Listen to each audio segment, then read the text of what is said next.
Huang from the University of Hong Kong. We'll be talking about online or dynamic matching motivated by ride sharing. Okay. Thank you, Nikhil. Thank you for having me here. So today I would like to tell you about some recent progress from the theoretical computer science community on coming up with new online matching model where the key motivating example is for the ride-sharing application. So before I start, I would like to make a disclaimer because I'm from the theoretical computer science community. So when we make modeling choices, we tend to abstract away many aspects of the problem that you may deem kind of relevant or even important in the real application. But at the end of the day, we try to keep a abstract combinatorial or algorithmic problem that's kind of more general than ride-sharing itself. So let me start by reviewing the classic online bipartite matching problem proposed by Vazirani, which I will refer to as the KVV model. So in this problem, we're going to imagine there's a bipartite graph. And one side of the vertices, let's say the left-hand side, are known to the algorithm at the very beginning, and we're going to call them the offline vertices. And then the vertices from the other side will arrive one at a time. So on the arrival of each of these online vertices, these edges incident to it are revealed to the algorithm. And the algorithm must immediately decide how to match this online vertex to one of the offline neighbor. So for example, let's say I match it to the second one. The second vertex arrives. Once again, I match it to the second available neighbor. The third one comes, match to the second available neighbor, and so on and so forth. So later on, there might be some vertices that arrive and has no available neighbor. The point is that these online decisions are irrevocable in the sense that I cannot kind of, upon seeing this vertex, I cannot match it to this one and then revoke this decision and match this one to another offline neighbor. That's not allowed. So at the end of the day, we're trying to maximize the number of edges that we manage to match. And in online algorithm, we're going to compare the objective to the optimal achievable in the offline setting, knowing the entire bipartite graph and doing the optimization problem exactly.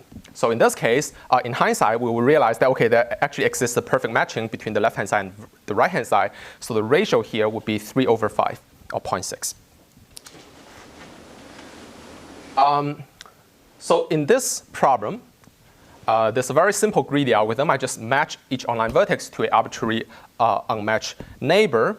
And we can show that it is a 0.5 comparative in the sense that I at least get a cardinality that is at least a 0.5 times the maximum cardinality matching in hindsight.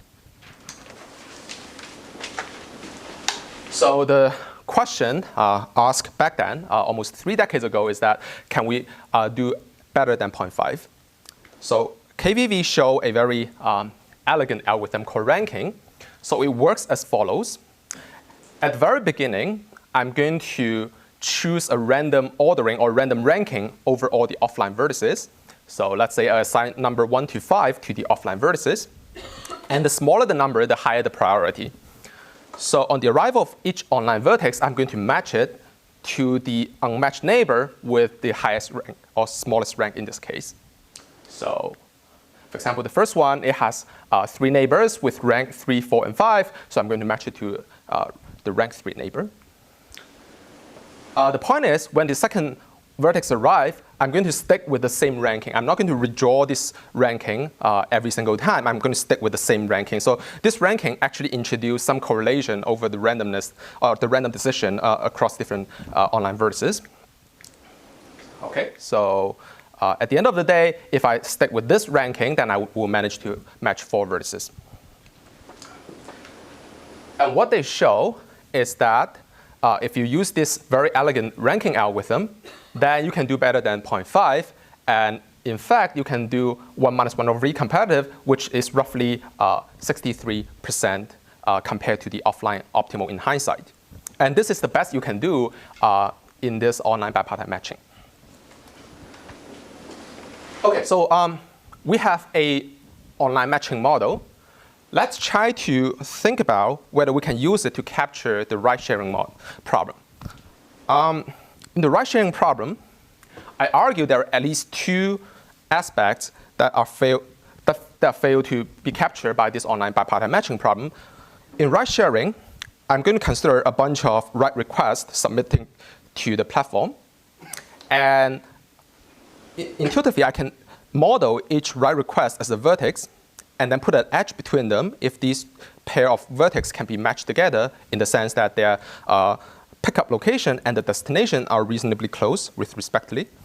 And also, kind of the requests are submitted to the system at roughly the same time. It's not like one request submitted in the morning, the other submitted in the evening. Okay?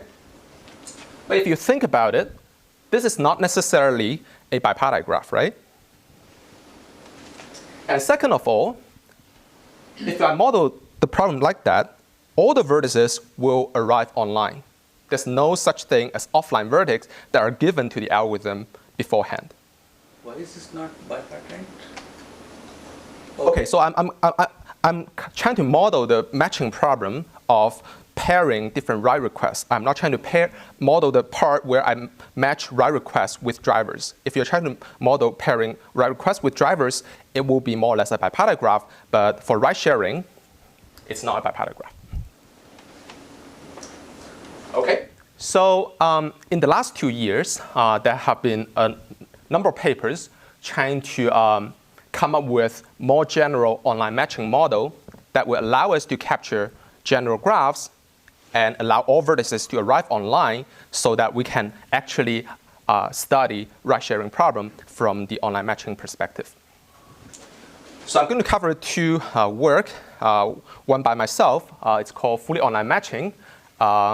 We have like 2 papers in the last 2 years in collaboration with a bunch of students from our computer science department. So as I mentioned, there are like 2 aspects, right? One is that the graph is non-bipartite. The other is all the vertices arrive online. So as a starter, let me only focus on the part where all vertices arrive online, but keeping the graph to be a bipartite graph for now.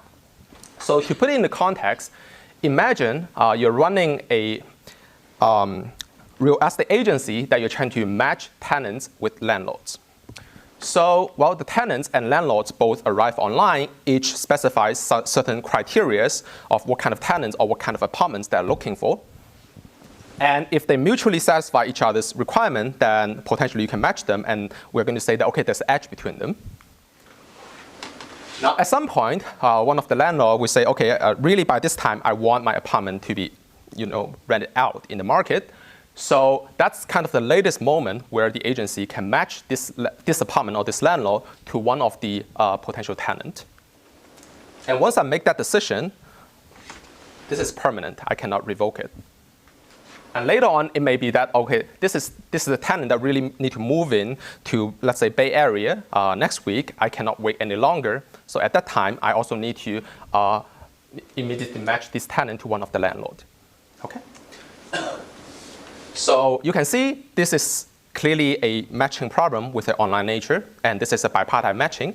But once again, all the vertices will be arriving online, cannot be captured by the classic KVV model that I just explained. So here's the model that we come up with, trying to capture the scenario both of this matching tenants and landlord and also the ride-sharing problem. Again, there's some underlying graph. And I'm going to have 2 kinds of time steps. The first kind is the arrival of some vertex, V.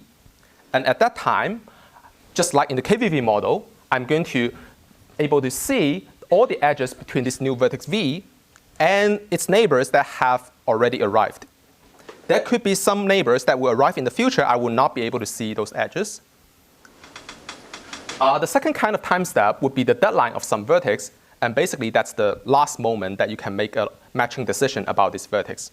After that, this vertex is gone, it's out of the market. And I'm going to assume that all the neighbors of V arrive before V's deadline. So in other words, there could be an edge between a pair of vertices only if the time window defined by this arrival and deadline of the vertex have overlap. Yes? When V arrives, you know the deadline. That's a very good question.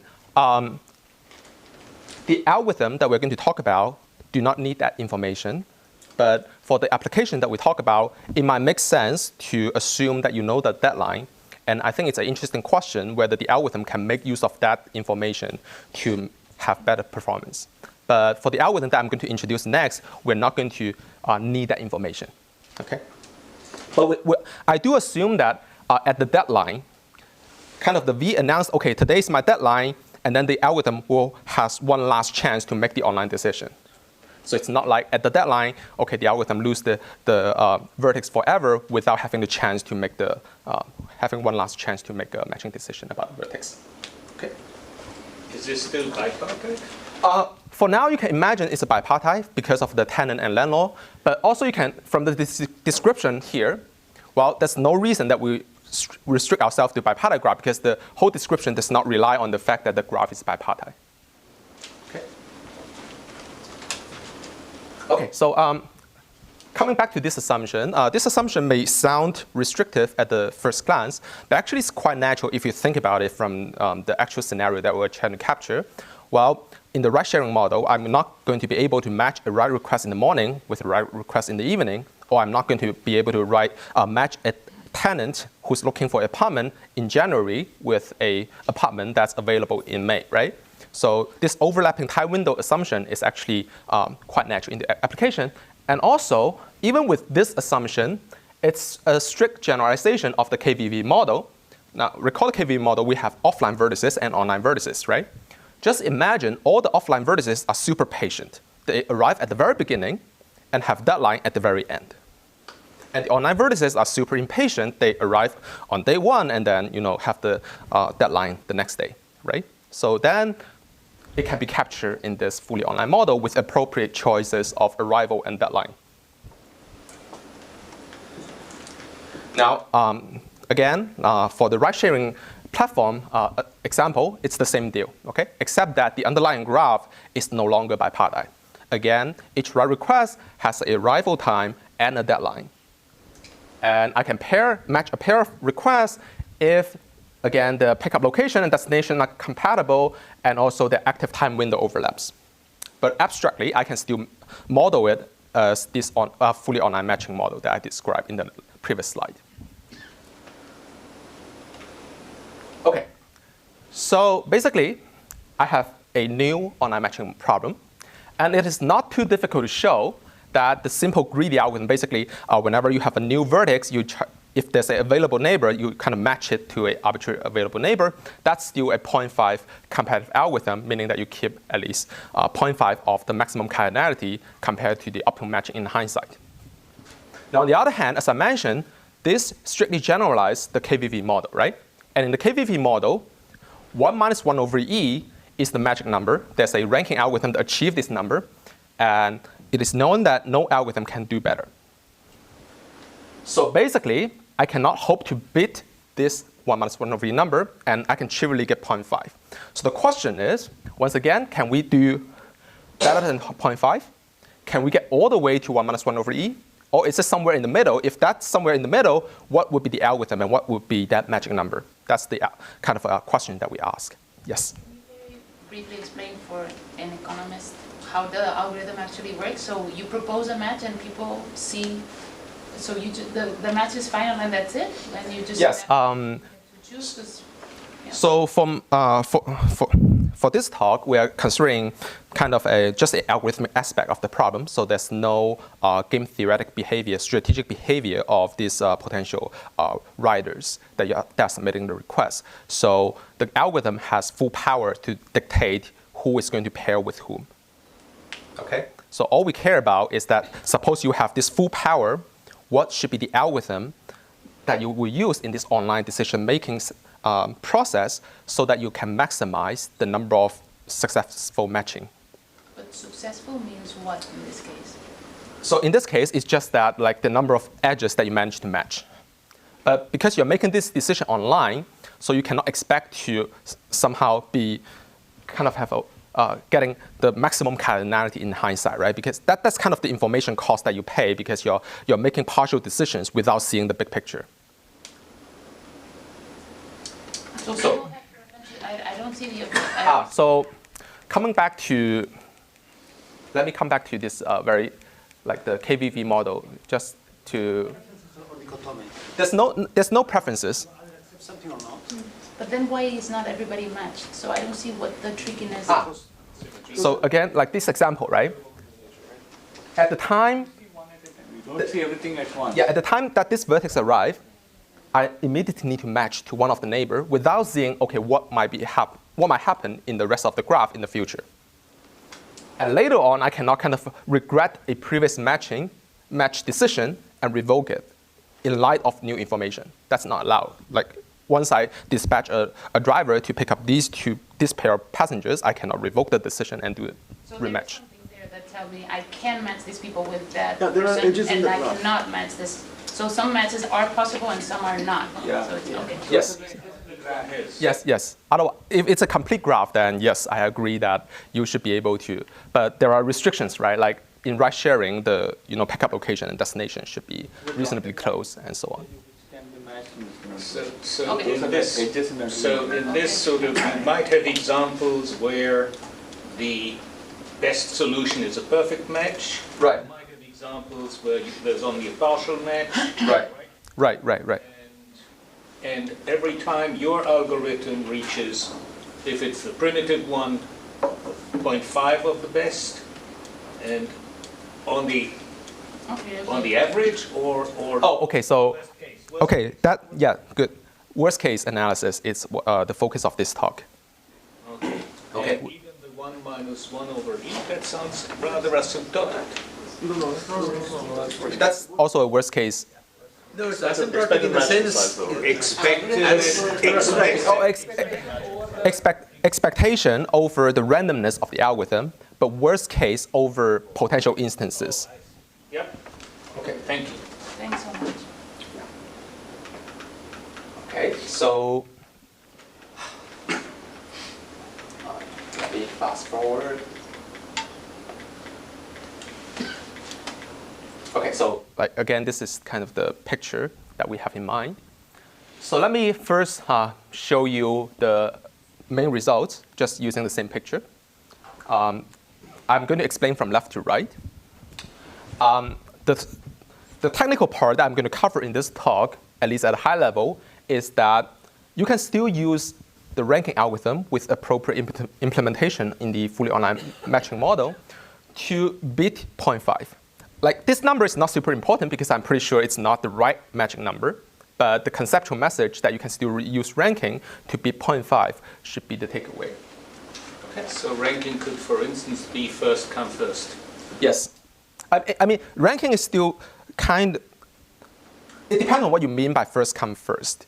I mean, they arrive in time, right? They arrive in time, and all the algorithms are kind of doing the matching in a kind of a first come or first deadline first manner. The problem is how are you going to choose which available neighbor that you are going to match it to. Okay?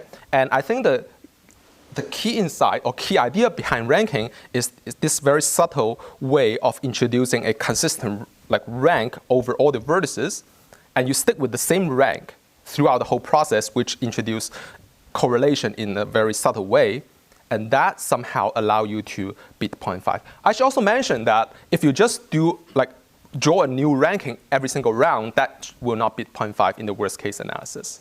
Okay, so it's very important that you have this very subtle way of introducing randomness. Okay, so once again, beating 0.5 is the conceptual message. Don't bother with this number. This is for general graphs? This is for general graph. Even for general graph, and in the fully online matching model, you can still use ranking to beat 0.5. Okay, and if I restrict our attention to bipartite graph, then we understand quite a bit better. We actually are able to capture the right magic number for the algorithm, for ranking algorithm. And it is this roughly 0.567, which is called the omega constant, but this is tight for ranking algorithm on bipartite graph. So, Yes? what transcendental number is that? Sorry? That's you've given a rational number. It's actually a transcendental number, right? Yes, it's the solution of e to the x minus 1 equals x, if I remember correctly. But I may be off by, like, some of the constant might be off, but something like that. Yeah. Okay. Water filling, not quite important for this audience, but like water filling is kind of a fractional relaxation of the algorithm for the fractional relaxation of the problem. Oftentimes in theoretical computer science, we kind of consider these fractional problems as kind of an intermediate step for getting to the right solution. So for water filling, we also characterize the right number, which is like 2 minus square root of 2, which is this number.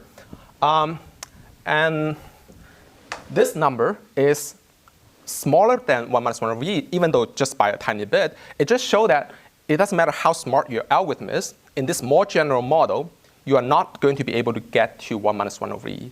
So in this sense, it's strictly harder than the KVV model. Yes, Vasilis. Question. So that upper bound assumes you don't know the deadlines, or?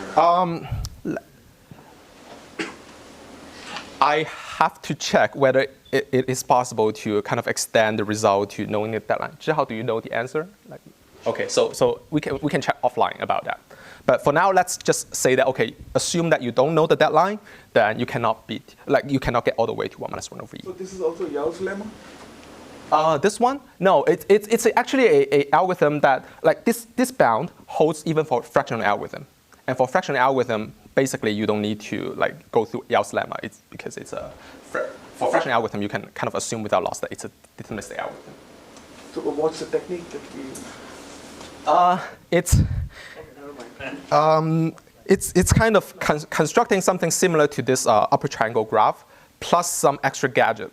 And I have to admit that I do not have strong intuition of why that counterexample work, other than that, like if you do the calculation, it is strictly smaller than 1 minus 1 over e. All algorithms. Yeah, it's across all algorithm. It's arbitrary fractional algorithm cannot get to 1 minus 1 over e, and therefore like integral algorithm cannot do that.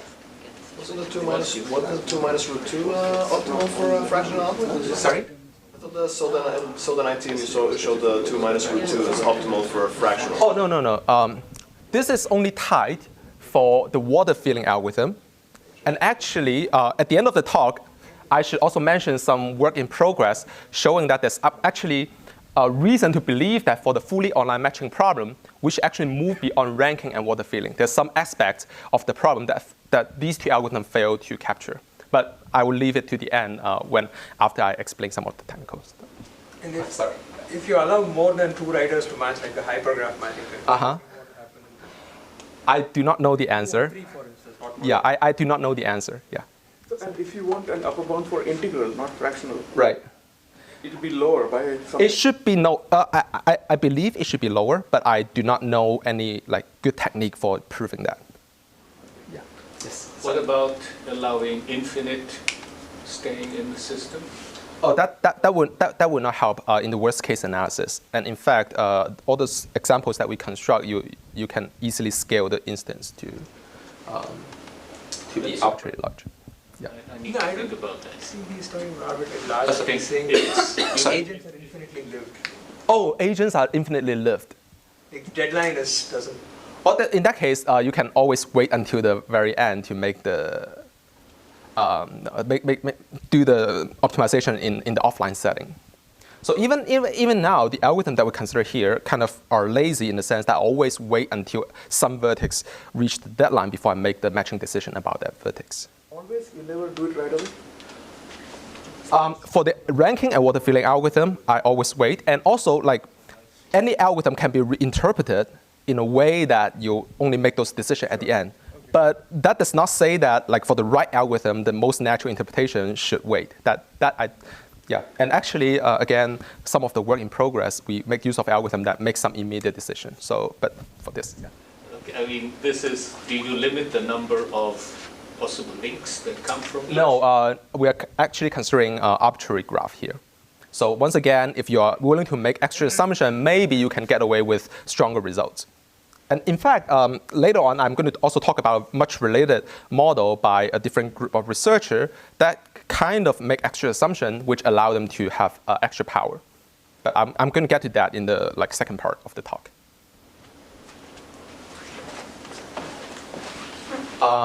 Okay, so let me try to once again, let me try to explain what ranking is.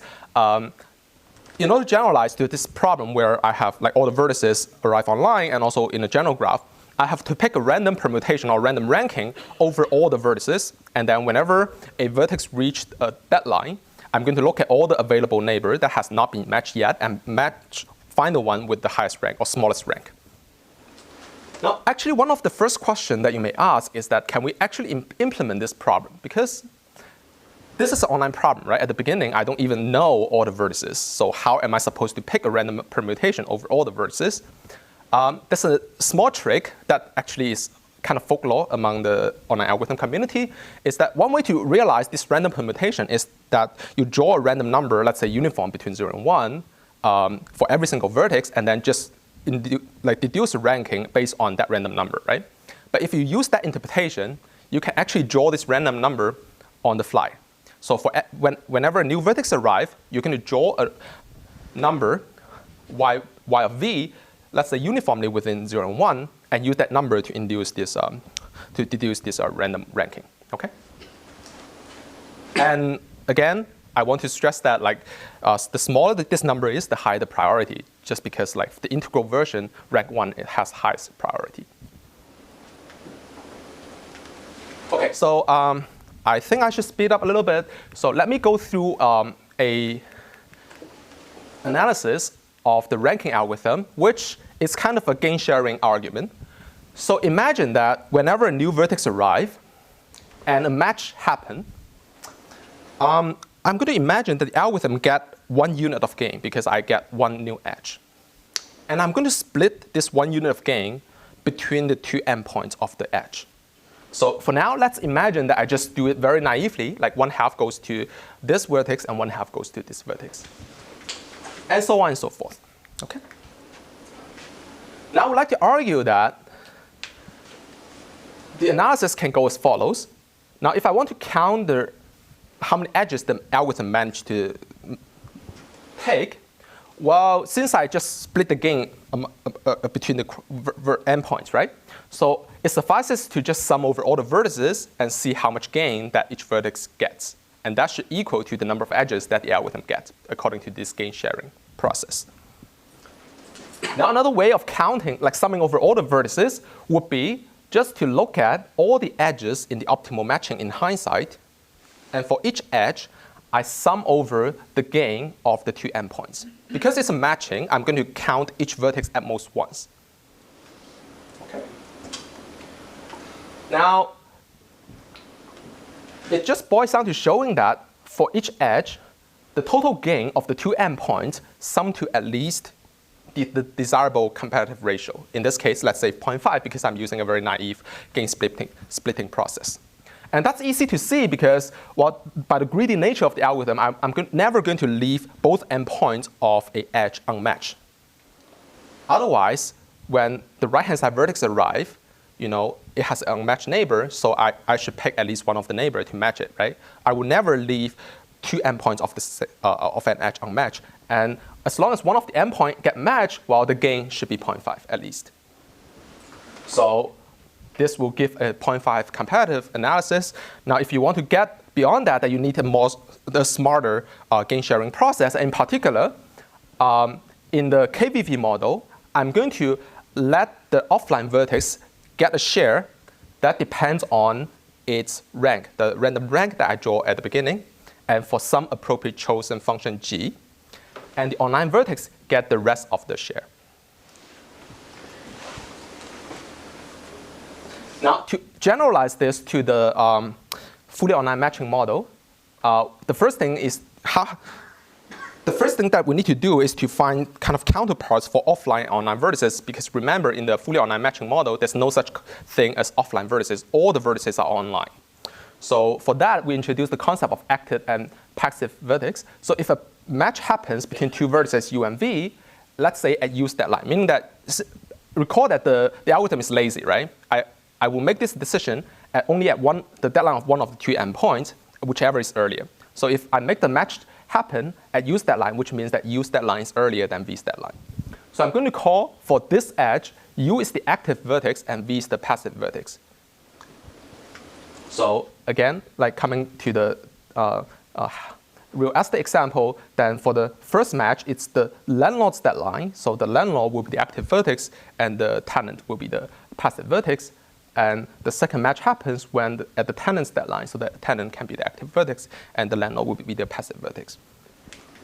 Now the point here is that the active vertex will play a role that's similar to the online vertex in the KVV model in the sense that it is the active vertex who look around its neighborhood and see what are the available neighbor, and then kind of actively pick one of them and decide which one.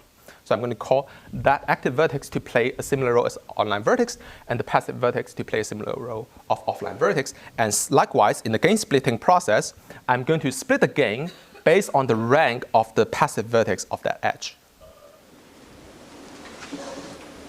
Okay, so now this part of the argument may be very familiar to those of you who have worked on online matching, but I'm going to go through it anyway. So the analysis relies on some kind of a. Okay, so I should actually slow down here. So I'm going to zoom in on a particular edge UV and try to analyze what's the total gain that U and V gets in expectation in the whole process over the randomness of the algorithm. And to simplify the analysis, I'm going to actually fix the rank of all the other vertices. Okay. And then you can imagine that as V is the passive vertex here. So as V's rank gets better and better, let's analyze how does the matching changes. Well, if V is kind of super unpopular, then we imagine that V is unmatched even at U's deadline. Because it's super unpopular, no one's going to pick V, right? Now, if V gets above certain threshold and become popular enough, then V will be passively matched or picked by some other vertex before U's deadline. So the point here is that in that case, I can argue that U will be at least matched to a vertex with rank equal to this theta throughout the whole process. And the reason is that, well, if U's matching, now for this interval, it's very easy to see because, well, you have an available neighbor that could be as good as having rank theta, but still you do not choose this neighbor, right? That can happen only because you have an outside option that is at least as good as having rank equal to theta. And if V gets popular, then what happens is that it will trigger some kind of an alternating path, meaning that, okay, maybe V gets popular, some vertex decide to pick V, and then that opens up its original match neighbor. And some other vertex get triggered to pick that neighbor, and so on and so forth. And all the vertices on the right-hand side gets better because they change their matching decision in light of a new opportunity, a new neighbor. And in the bipartite graph, U is always on the right-hand side, and that's why U always gets better. Now, this is the key property that we used in the bipartite matching case. I'm going to jump to the general case to argue that in the general graph, I can no longer claim that. I can no longer claim that when V's rank gets better and becomes smaller than this threshold theta, U is still at least as good as matching to a vertex with rank theta. And the reason is very simple, right? Because the argument that I just gave you is that, okay, when V gets better, it triggers an alternating path, and all the vertices on the right-hand side of this alternating path get better. And on the bipartite case, U for sure will appear on the right-hand side. But in the general graph, U could appear on the left-hand side. And in the worst-case scenario, U could appear at the end of this alternating path, meaning that it may change from being matched to being unmatched. Okay. So, and it turns out this is actually the crux of the analysis for the general case.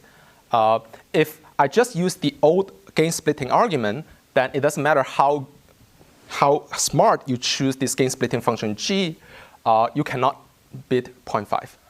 So I need some new idea, some new argument in the analysis. I'm just going to jump to the new gain splitting feature here. The new concept we introduced here is the victim and compensation. So it's a kind of structural insight that whenever a pair of vertex u and v get into trouble in the analysis, in the sense that you cannot get better than 0.5 using the old analysis, there's always a reason for that. In particular, we can always find some vertex w that is responsible for the misery of this pair of vertex. In particular, for every vertex w, I'm going to call another vertex v as the victim of w if the two conditions holds. First of all, v is an unmatched neighbor of w, meaning that when w make a decision, w could have picked v, but w choose not to. And the second condition is that if I take w away from the graph and rerun the whole algorithm with the same rank, v will become matched. If these two conditions happen, then I'm going to call that w. V is a victim of w, and I'm going to kind of send a portion of the gain received by w to v as a compensation. Now, I'm running out of time, so I'm not going to go through the detailed analysis, but this is kind of the key new ingredient in the analysis that we introduced to make it possible to analyze the general graph. So let me quickly go through a much related model introduced by another group of researchers, Zhiyi and Saberi from Stanford, Burke and Jalef from MIT, and Dutter and Shorley from Lyft. And it appeared in EC this year, which is a merger of 3 manuscripts. So the model is very, very similar to the one that I explained, except for the blue parts. So in a way, it kind of makes extra assumption, but also get extra power. The extra assumption that they make is that the time window, which is the length of the time window, which is defined by the difference between the deadline and the arrival time, is fixed. And equivalently, you can imagine this is just a FIFO order. Like the requests that arrive earlier will also leave the system earlier. Now, in the ride-sharing example, this assumption actually makes a lot of sense. Now, by making this assumption, the actual power that they get is that they are able to handle the edge-weighted case of the problem, meaning that different edges may carry different values, and some edges, let's say, pair 2 ride requests that have like longer distance have 2 values to the system, and they are able to model that and still be able to get algorithm with non-trivial compare ratio. Okay, and the ratio that they get, because it's an edge-weighted case, it's much smaller. So that what they show is that there is an algorithm for the edge-weighted case that is at least a quarter competitive, and no algorithm can get better than 0.5 in the edge-weighted case. And also, they also consider a variation where they assume some kind of randomness in the graph in the sense of random arrival, and they get something slightly better than a quarter. Okay, so I believe I can show the main idea of the algorithm in 5 minutes, So it works as follows. Actually, I'm going to present kind of a dumber version of the algorithm, which will not quite get a quarter, but that captures kind of the key idea of the algorithm, which is rely on a reduction to the KVV model. So suppose this is the underlying graph, and they arrive in the order of 1, 2, 3, 4, 5, 6. And also, like, 1 will leave right after 3 arrive, 4 will leave, 2 will leave right after 4 arrive, and so on. So the algorithm will first randomly place each vertex on an imaginary bipartite graph, and each vertex will be placed on the left or right with equal probability independently. So let's say it turns out that 1, 2, 5 appear on the left, and 3, 4, 6 appear on the right. Okay. Now, I also need to define which subset of edges will be kept in this imaginary bipartite graph, and I'm going to keep an edge if the vertex with the earlier deadline appear on the left, and the vertex with the later deadline appear on the right. Now, in this case, the edge between 1 and 2 will not be kept because they are both on the left. The edge between 3 and 1 and 2 will be kept because 1 and 2 arrive earlier. But the edge between 3 and 4 and 5 will not be kept because, well, 4 is on the same side and 5 actually arrived later than 3. So even though this looked like an edge across two sides, it will not be kept in this reduction.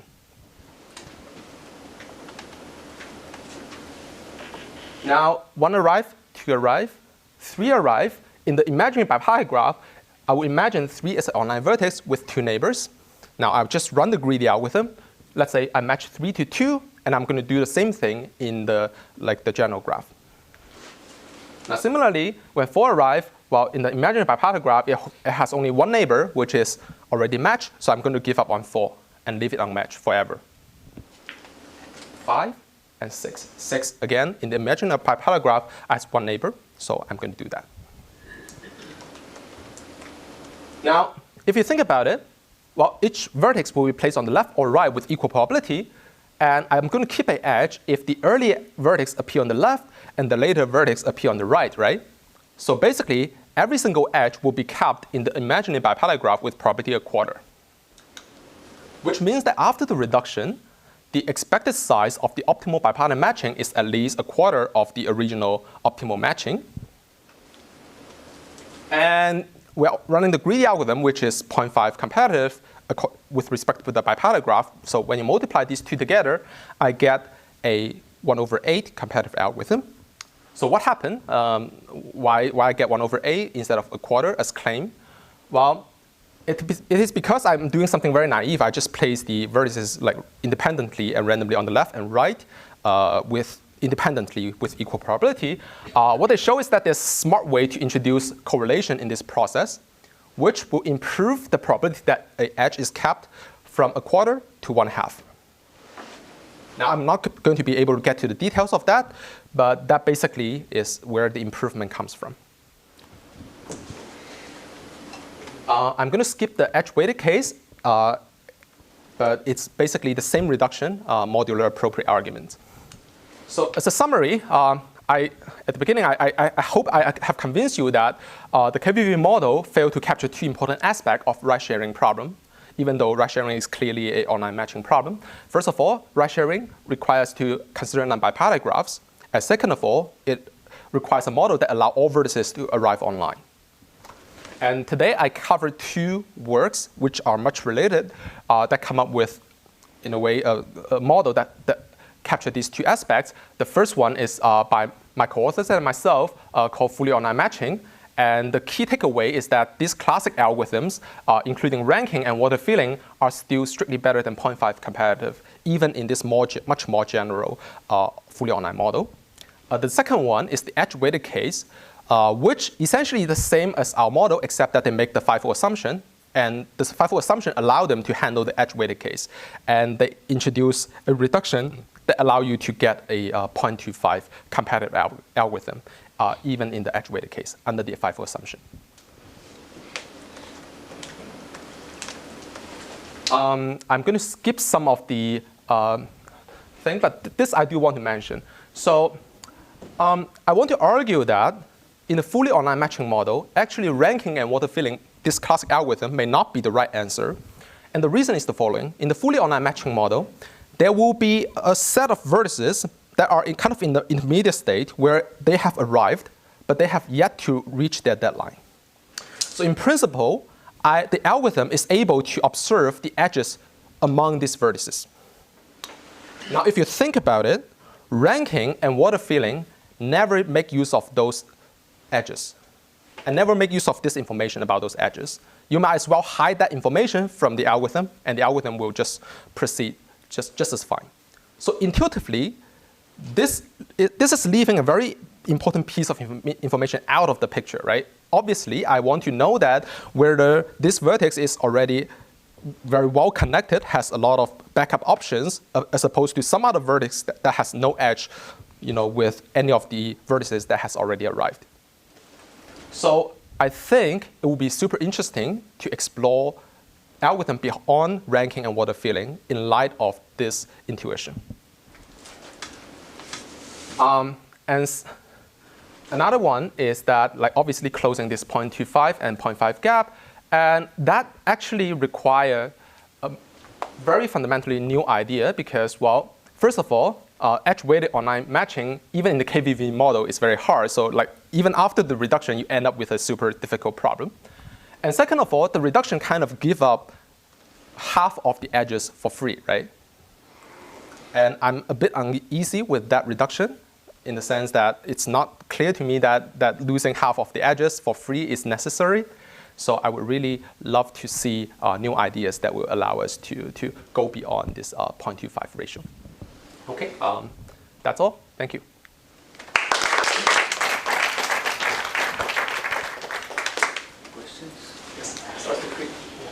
Can you quickly explain what water filling is? Oh, okay, yes. So imagine, just imagine a fractional problem where each vertex can be fractionally matched to multiple vertices. Let's say 0.2 fraction is matched to this, 0.3 fraction is matched to that, and so on and so forth.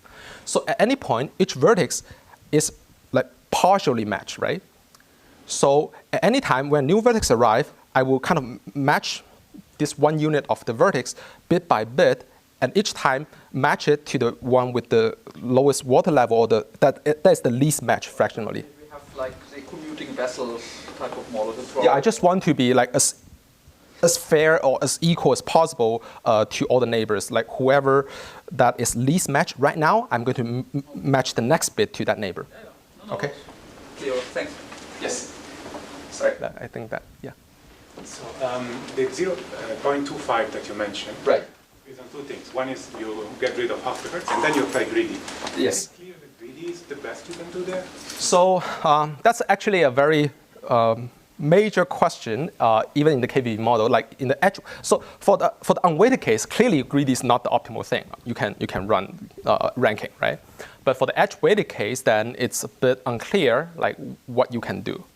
So that's why I say that after the reduction, it seems that we end up with a kind of one of the major open question in the KVV model. So that's a very good question. If you come up with better algorithm than greedy for the edge-weighted case, then you will be able to improve the 0.25 to something better. But since you already lose half of the edges for free, and it's unreasonable to assume that you can get one competitive after that, so you will never be able to go all the way to 0.5. It doesn't matter how smart your algorithm is after the reduction.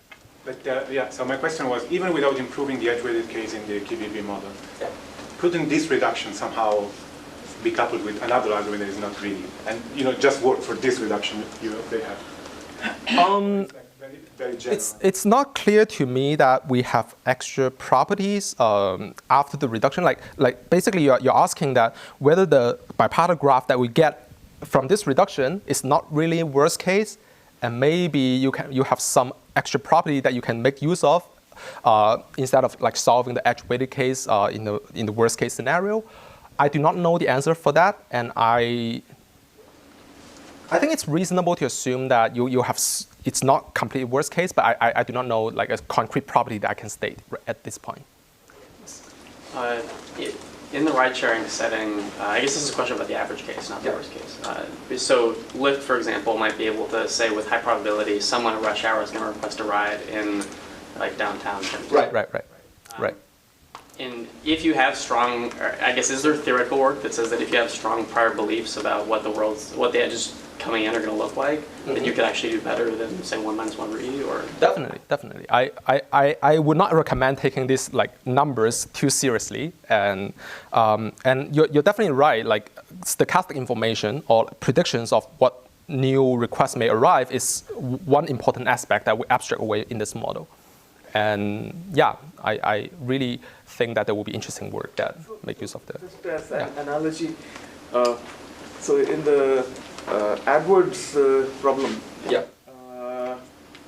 the MSVB algorithm is the worst case, but then I think Nikhil has done some key work on including stochastic. Right. So there's definitely scope of that. That's right. And the worst kind of the most general kind of or the weakest kind of stochastic assumption you can make is in light of is similar to this random arrival assumption that's done by the other group. But we are very far from getting to a point that's what's known in the KVV model. So just a clarifying question. So Yeah. when you say this edge-weighted, you're assuming this free disposal? Yes, in the free disposal, and that's actually the key part where I make use of this fivefold assumption. Like you can actually mimic the free disposal behavior of the algorithm. So let me just like use 1 minute, okay? So like let's say this vertex 4 arrive in this graph, and in light of the high value of this edge, I really want to dispose this edge and accept this one, right? I claim that I can actually do it in this graph, and that's because when 4 arrive, by definition, 2 hasn't left yet, right? And 3, because it has edge with 2, arrive later than 2, so 3 also hasn't left.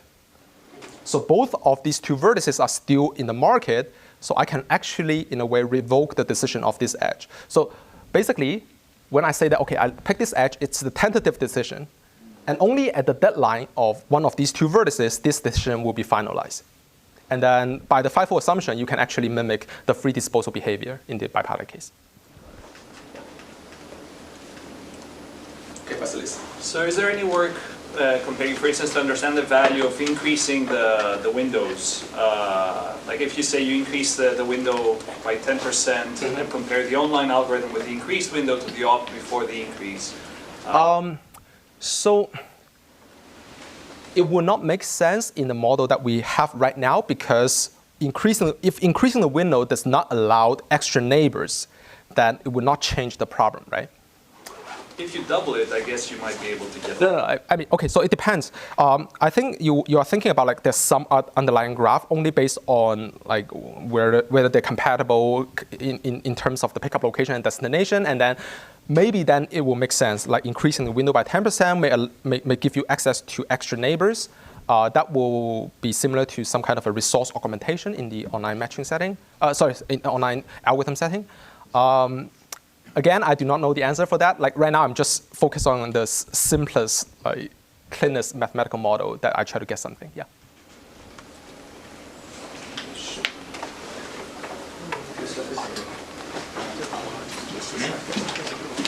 Thank you.